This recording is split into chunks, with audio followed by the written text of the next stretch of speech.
আমন্ত্রণ জানাচ্ছি কালবেলা লিড নিউজে। সাথে আছি আমি আফরোজা আদিবা। আমাদের আজকের লিড নিউজের শিরোনাম, মিনিস্ট্রি অডিটে ঘুষের রেট 1 মাসের বেতন। প্রতিবেদন করেছেন নূর মোহাম্মদ। শিক্ষা প্রতিষ্ঠানে নিয়োগ, আর্থিক ও প্রশাসনিক দুর্নীতি ধরার জন্য গঠিত পরিদর্শন ও নিরীক্ষা অধিদপ্তরের কর্মকর্তারাই এখন দুর্নীতিতে নিমজ্জিত। শিক্ষা প্রতিষ্ঠান পরিদর্শনের নামে তারা নিয়মিত ঘুষ আদায় করছেন, যেখানে শিক্ষক কর্মচারীর 1 মাসের বেতনই ঘুষের রেট।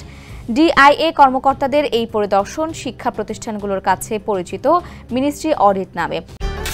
নির্মজাদার গোলমার্ক বক্স, কুরমুরে বাইটে ফুরফুরে লাইফ।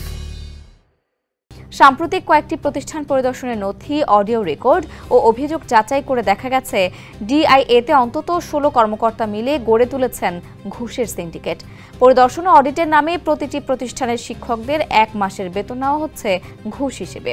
কোথাও কোথাও 2 মাসের বেতনের সমপরিমাণ টাকাও দাবি করা হয়েছে।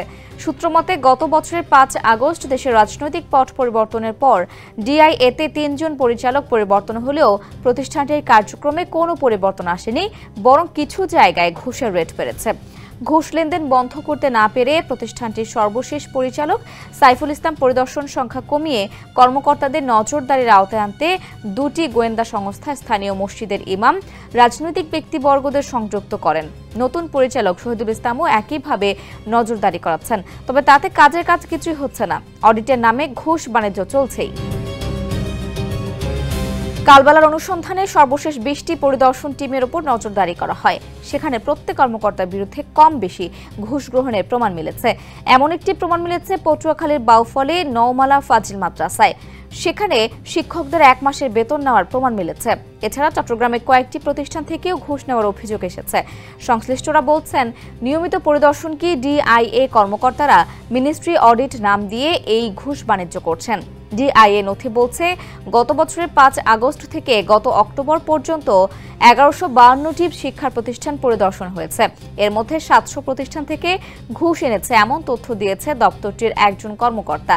সে হিসেবে প্রতিটি প্রতিষ্ঠান থেকে গড়ে 7 লাখ টাকা লেনদেন হলে ঘুষের পরিমাণ দাঁড়ায় প্রায় 50 কোটি টাকা।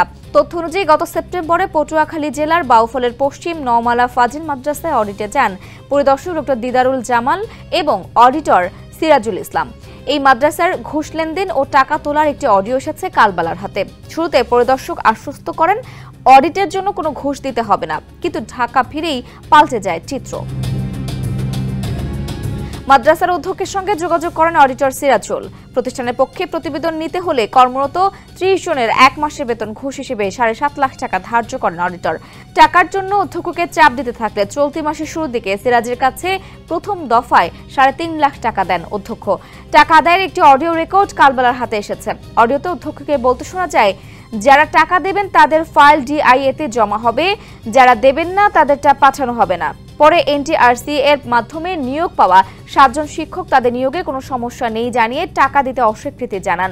পরে বিষয়টি স্থানীয় রাজনৈতিক নেতাদের কাছে বিচার আকারে যায়। কালবেলার হাতে আসা অন্য একটি অডিওতে শোনা যায়, শিক্ষকের উপস্থিতিতে একটি বৈঠকে অধ্যক্ষকে বলতে শোনা যায়, মিনিস্ট্রি অডিটে যারা আসেন তাদের এর আগেও 1 মাসের বেতন দিতে হয়েছে, এবারও দিতে হবে।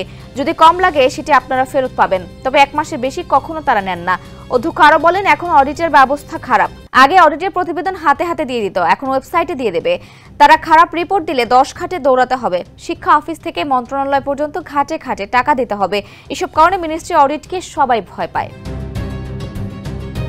পুরো অভিযোগের বিষয়ে মাদ্রাসার অধ্যক্ষ ইব্রাহিম হাবিব কালবেলাকে জানান, ঘুষ দেওয়ার জন্য কোনো টাকা উঠায়নি। টাকা তোলার রেকর্ড থাকার বিষয়ে প্রশ্ন করা হলে তিনি বলেন, কতজন কত কিছু বলতে পারে, আমি টাকা দেওয়ার জন্য কোনো চাপ দেইনি। তবে ঘুষ দেওয়ার বিষয়টি কালবেলাকে জানিয়েছেন 2 জন শিক্ষক। তারা বলেন, টাকা দিয়েও এখন সব জায়গায় অস্বীকার করতে হচ্ছে, কারণ ডিআইএ থেকে বলা হয়েছে আপনারা টাকা দেওয়ার বিষয়টি স্বীকার করলে খারাপ প্রতিবেদন দিয়ে দেব। অভিযোগের বিষয়ে জানতে চাইলে পরিদর্শক দিদারুল জামান ঘুষ নেওয়ার বিষয়টি অস্বীকার করেন। তিনি কালবেলাকে জানান, আমি কোনো টাকা আনিনি, আপনি যা পারেন লিখে দেন। আর অডিটর সিরাজুল ইসলাম বলেন, টাকা তোলার জন্য আমি অধ্যক্ষকে বলিনি। এদিকে গত জুনে গোপালগঞ্জে 10টি প্রতিষ্ঠান অডিট করতে যান সহকারী শিক্ষা পরিদর্শক ফজিলাতুন্নেসা ও সুলতান আহমদ।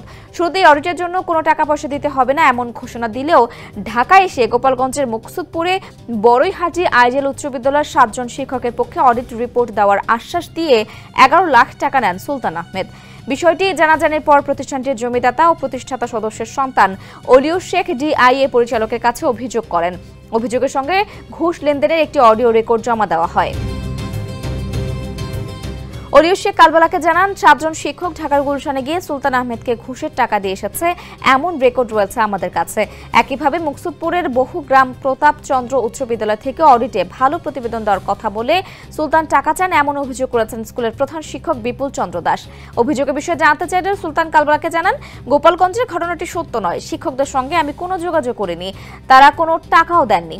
একইভাবে গত 18 জুন চট্টগ্রামের 5 লাইশের 9টি প্রতিষ্ঠান পরিদর্শন ও নিরীক্ষা করতে গিয়ে পরিদর্শক আবুল কালাম আজাদ সব শিক্ষকের 1 মাসের বেতন ঘুষ হিসেবে নিয়ে আসেন বলে অভিযোগে রয়েছে।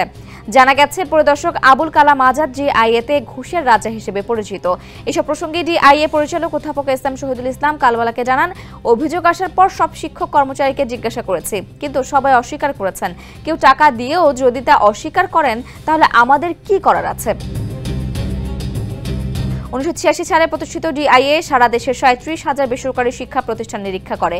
দপ্তরটিতে 1 জন পরিচালক ও যুগ্ম পরিচালক, 4 জন উপপরিচালক, 12 জন পরিদর্শক ও 12 জন সহকারী পরিদর্শক সহ মোট 30 কর্মকর্তা কর্মরত আছেন। এছাড়া অডিট দপ্তর থেকে 4 জন অডিট অফিসার এবং নিজস্ব জনবল থেকে 9 জন অডিটর দায়িত্ব পালন করেন। তাদের মধ্যে শিক্ষা ক্যাডারের 9 দপ্তরের 7 জন সহ মোট 16 জন শক্তিশালী ঘুষ সিন্ডিকেট গড়েছেন বলে অভিযোগ রয়েছে। এই সিন্ডিকেটের সদস্যরা হলেন পরিদর্শক দিদারুল জামান, আবু দাউস, মকবুলার রহমান, কাউসার হোসেন, আবুল কালাম আজাদ, সাইফুর রহমান সুমন, ডক্টর সোহেল রানা ও আজিম কবির। অন্যদিকে দীর্ঘদিন ধরে ঘুষ বাণিজ্যে জড়িত অডিট অফিসার ফিরোজ হোসেন ও সুলতান আহমদ। তাদের সঙ্গে যুক্ত রয়েছেন অডিটর সিরাজুল ইসলাম, সানোয়ার হোসেন, রাজীব, আলতাফ হোসেন, মোহাম্মদ জলিল ও কাউসার হোসেন। অভিযোগের বিষয়ে সবার সঙ্গেই কথা হয় কালবেলার। ঘুষ বাণিজ্যের এসব অভিযোগ অস্বীকার করে তারা বলেন, 5 আগস্টের পর ঘুষ বাণিজ্য বন্ধ হয়েছে। কালবেলার হাতে আসা নথি বলছে, ডিআইএ কর্মকর্তারা ঘুষ লেনদেন করেন খুব সতর্কভাবে। 2017 সালে 3 লাখ টাকা ঘুষ সহ দুদকের হাতে গ্রেপ্তার হন মুস্তাফিজুর রহমান নামে একজন শিক্ষা পরিদর্শক। এরপর ঘুষ নেওয়ার ধরন বদলে ফেলেন কর্মকর্তারা। অডিট শুরুর পর প্রধান শিক্ষক বা অধ্যক্ষের সঙ্গে রেস্ট হাউস বা অন্য গোপন স্থানে ঘুষের রেট ঠিক করে ঢাকায় চলে আসেন কর্মকর্তারা। তার আগে প্রতিষ্ঠানে গিয়ে প্রথমে নিয়োগ সহ অন্যান্য প্রশাসনিক দুর্বলতার কথা বলে শিক্ষক কর্মচারীদের মধ্যে ভীতির সৃষ্টি করেন।